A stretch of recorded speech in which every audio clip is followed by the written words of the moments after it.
tentang apa itu Jamiah Sholawat Ibrahimiyah. Nah, untuk itu kami persilakan Gus Idin.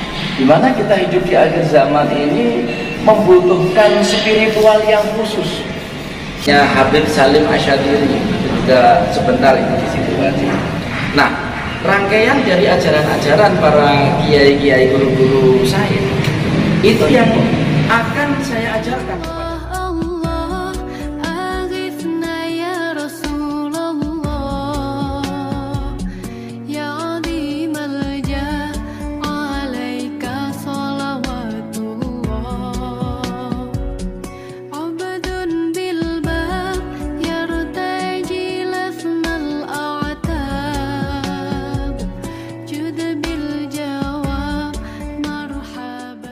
Assalamualaikum warahmatullahi wabarakatuh. Waalaikumsalam warahmatullahi wabarakatuh.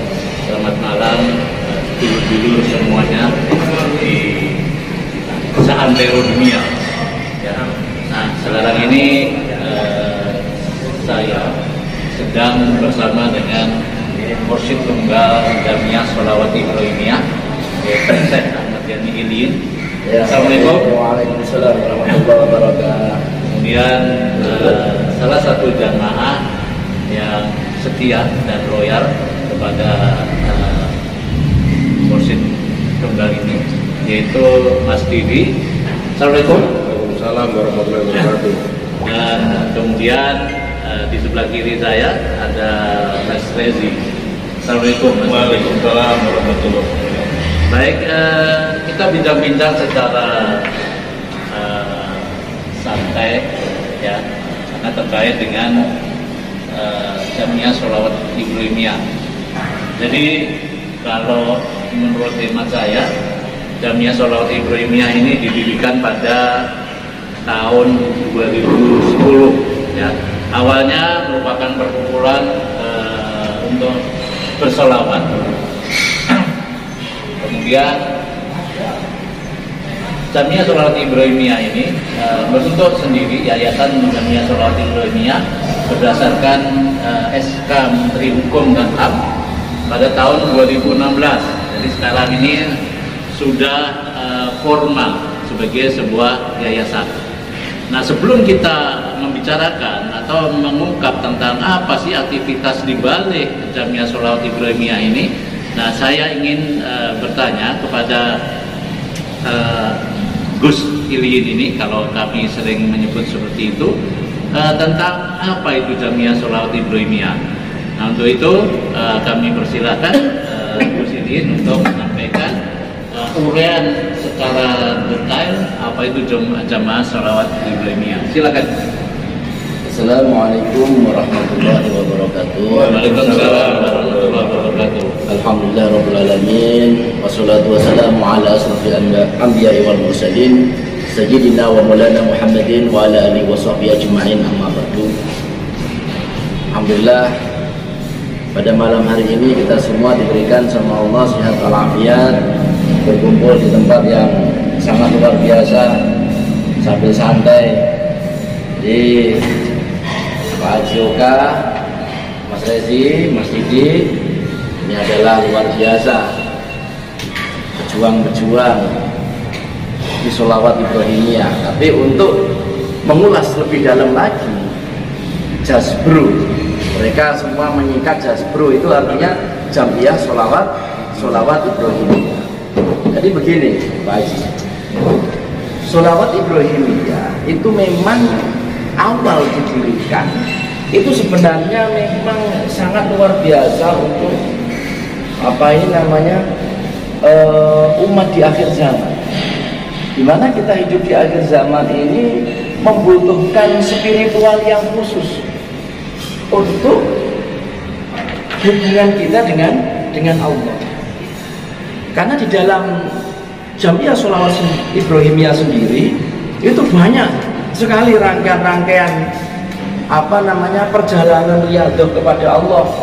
Baik ada dari Jamiah riyadhah spiritual, baik dari kegiatan-kegiatan sentral itu kegiatan besar, acara majelis, sholat tobat, sholat hajat, istighosah, dan pengajian sholawat bersama. Dan alhamdulillah dalam Ibrahimiyah sendiri itu juga ada kegiatan rutinitas Rotibul Hadar, ada kegiatan rutinitas sholawat maulid Simtul Dukhor. Jadi rangkaian-rangkaian yang ada di dalam kegiatan Ibrahimiyah ini adalah ajaran-ajaran dari guru-guru kita, termasuk para habaib-habaib, para kiai-kiai sepuh. Dan dulu alhamdulillah saya dulu alumni dari pondok pesantren Ulu Telungagung yang diasuh oleh Kiai Haji Ali Sodiq Uman. Alhamdulillah setelah dari situ juga banyak di pesantren-pesantren yang lain, termasuk Tegarjo, pesantren Tegarjo. Pernah di Yaman juga Pak Haji, tapi sebentar Pak Haji. Ketika saya di Yaman di sana di tempatnya Habib Salim Asyadiri, juga sebentar itu di situ Pak Haji. Nah, rangkaian dari ajaran-ajaran para kiai-kiai guru-guru saya itu yang akan saya ajarkan kepada para murid-murid dan para jamiah Ibrahimiyah yang ikut di dalam lingkupan jamiah tersebut. Kita ajarkan dari bab ilmu fikihnya, karena kan sekarang begini Pak Haji, banyak orang yang sudah ahli ibadah, banyak orang ahli ibadah, ahli zikir, tapi secara fikihnya pas di mana kesunahan-kesunahan sholatnya, wudhunya dan sebagainya itu banyak yang tidak mengerti. Maka dengan adanya Ibrahimiyah ini adalah tampungan wadah kanggo ngaji untuk memahamkan syariat fikih yang lebih mendalam. Itu secara akidahnya ke situ Pak Haji. Secara torekohnya, secara kerohaniannya itu memang kita ada kegiatan yaitu mondok suluk selama 3 hari Pak Haji. Apa kegiatan dalam mondok suluk itu? Ada kegiatan setiap malam qiyamul lail, sholat obat, dan zikir-zikir khusus yang langsung ada tuntunannya, langsung diajar. Itu ada saum sama puasa selama 3 hari. Jadi penanaman wirid agar mengerti warid, sehingga punya hubungan antara sifat kehambaan dengan sang peliknya. Insya Allah seperti itu Pak Haji. Urean-urean. Apa ada yang belum paham Pak Haji? Ya, setelah kami buka-buka channel Ahmad Yani Ilim, kenapa kami sering menemukan bahwa aktivitas daripada Jazbro ini yang pertama sering juga datang ke makam-makam yang membawa rombongan yang begitu banyak, kemudian datang ke alam, misalnya salah satunya ke Alas Purwo. Sebetulnya ajaran apa itu? Kok Jazbro itu mengarah kepada makam dan kepada alam? Barangkali juga Gus bisa menyampaikan alasan dibalik itu semua. Oke, manusia itu sebenarnya ketika hidup di alam dunia itu harus mengerti apa yang dinamakan kalau Jawa itu sangkan palangin dumani. Maksudnya di dalam pemahamannya adalah bagaimana caranya kita bisa kembali ke kepada Allah. Contoh, kita berziarah ke tempatnya para wali-wali Allah, ke tempat makam-makam wali Allah. Itulah sebuah sunnah yang dulu dilakukan oleh Rasulullah. Dan di mana imam kita, Imam Syafi'i, selalu beliau itu berziarah ke makam-makamnya minas sholihin. Kadang ada orang Pak Haji yang bertanya, loh itu kan haram, kan nggak boleh, itu kan ya. Nah, di situ Nabi mengatakan, kuntu nahaitukum an ziyaratil kubur fazuruha. Memang dulu aku larang kalian untuk berziarah kubur, tapi fazuruha, maka berziarahlah kamu. Dan malah disuruh sama Rasulullah. Apa hilangnya? Apa alasannya? Alasannya ketika pada waktu Rasulullah syiar di Mekah, iman orang Mekah itu masih tipis, Pak Haji. Jadi banyak ketika Rasulullah selalu berziarah ke tempatnya minas sholihin, ke tempatnya abinya, banyak umat yang mengikuti. Lah yang menjadi salah paham adalah para umat itu akhirnya memohonnya kepada kubur. Maka Nabi mengharamkan, tidak boleh, gitu kan? Nah, ini akhirnya di Madinah Rasulullah itu berziarah ke Baqi. Diikutilah dengan sahabat, masuk sahabat Muaz. Ya Rasulullah, engkau dulu melarang kami untuk berziarah, tapi sekarang malah engkau berziarah. Nabi mengatakan kuntu nahaitukum an ziyaratil kubur fazuruha. Memang dulu aku larang untuk kalian berziarah kubur, fazuruha, tapi sekarang berziarahlah kamu. Kita disuruh berziarah. Maka Nabi selalu setiap ba'da subuh jalan-jalan di Baqi. Assalamualaikum ya ahlal diyar, Assalamualaikum ya ahlal kubur. Keliling Rasulullah sambil baca zikir untuk mendoakan yang ada di ahli kubur. Maka itu disunatkan, itu termasuk sunnah fi'liyah. Lalu apa bedanya berziarah kubur dengan orang biasa dan berziarah kubur kepada para kekasih Allah? Nabi sendiri mengatakan man zara aliman faka'anna mazaruni wa man zaruni wajib lahu syafaati. Man zara aliman faka'anna mazaruni. Barang siapa orang yang berziarah ke tempat orang alim, ke tempat para kekasih Allah, ke tempat para wali Allah, faka'anna mazaruni, sama dengan orang itu berziarah ke makamku, kata Rasulullah. Wa man zaruni, dan barang siapa orang yang berziarah ke makamku, wajibat lahu syafaati, wajib aku memberikan syafaat nanti ila yaumil qiyamah. Bahkan ada tambahan tuh hadis di bawahnya itu. Wa kana lahu bi kulli qurbatin ajru syahidin. Setiap satu langkah, satu jangkah orang dari rumah ke tempat makam itu, Allah hitung ganjaran pahala, yaitu satu jangkahnya dihitung pahala orang yang mati syahid. Bayangkan, kalau seperti Mas Rezi, Mas Didi, sama Pak Haji, zarohnya itu berapa langkah, berapa jangkah itu? Kalau kita bisa ngitung. Nah makanya kalau kepingin tahu hitung-hitungannya gitu kan, 1 kilo kita jalan aja berapa jangkah tuh, tinggal ngalikan. Kalau dari Jakarta ke Surabaya ini berapa kilo kan gitu? 710. Masya Allah. Itu kalau kita ini berangkat zaroh habis uang berapa? 1 juta, 2 juta, 5 juta. Sedangkan dengan pahala orang syahid, orang yang mati husnul khotimah, sebanding nggak uang yang kita keluarkan? Nggak ada bandingan apa-apa. Makanya kalau orang yang mencintai dunia, Allah tutup matanya untuk akhirat. Tapi ketika orang mencintai akhirat, maka Allah buka semuanya untuk meringankan dan melepaskan di dalam perjuangan agama dan untuk diri kita kehidupan di akhirat yang akan datang. Nah, jadi seperti itu Pak. Kenapa di Ibrahimiyah untuk mengajarkan spiritual di situ? Karena Al-Quran sendiri mengatakan wala taqulu lima yuqtalu fi sabilillahi amwat bal ahya'u walakin la tash'urun.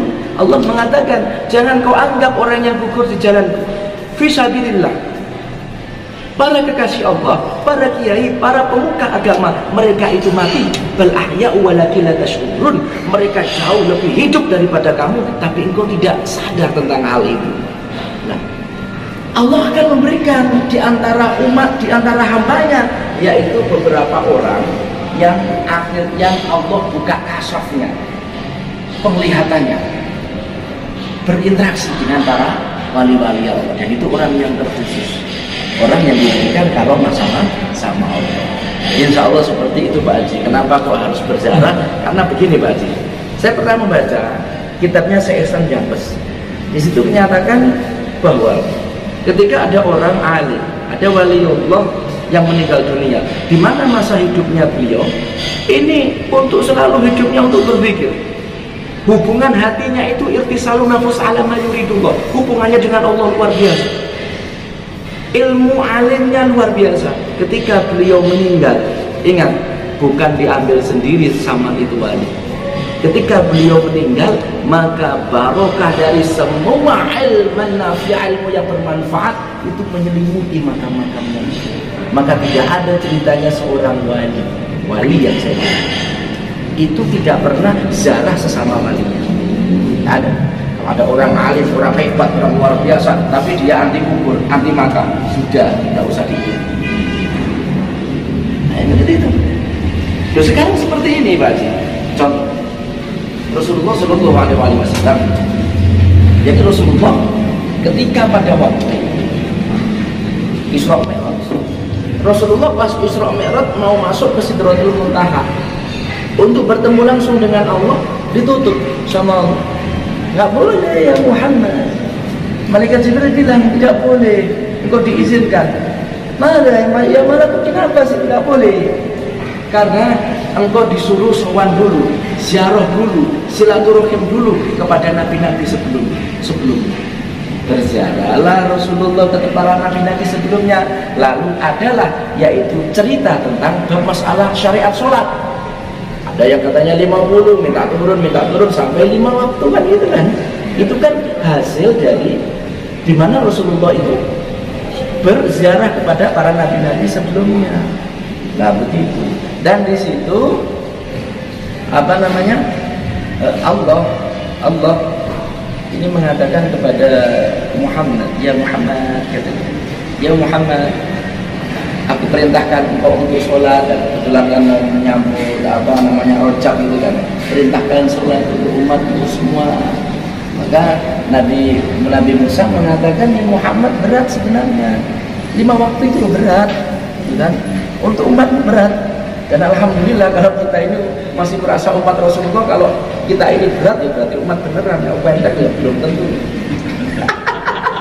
Loh, karena kan katanya umatmu kan itu kan berat. Ya, memang berat, saya yakin semua berat sebenarnya. Tetapi insya Allah bagaimanapun jangan pernah kita tinggalkan sholat. Karena gini, dahsyatnya sholat itu begini. Ini dari ziarah lari ke sholat. Iya. Dahsyatnya sholat itu begini. Semua perintah kan langsung dari Allah. Allah malaikat Jibril turun. Zakat. Allah malaikat Jibril turun kepada Rasulullah untuk orang berzakat. Allah malaikat Jibril turun kepada Rasulullah untuk hadis-hadis yang lain.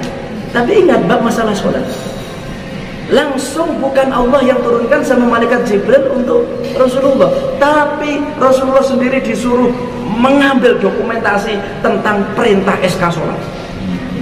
Itu menunjukkan bahwa luar biasanya pentingnya masalah sholat.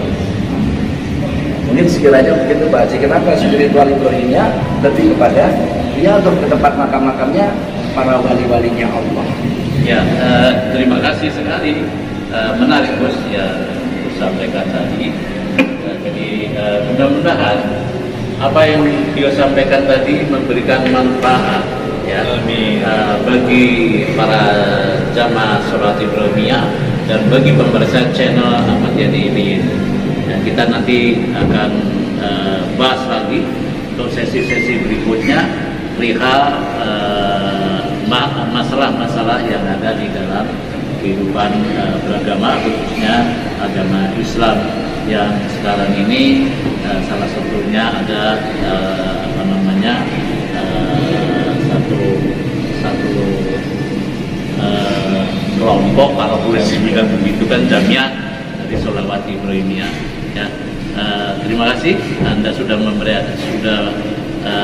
menonton channel ini. Selamat malam, assalamualaikum warahmatullahi wabarakatuh. Waalaikumsalam warahmatullahi wabarakatuh.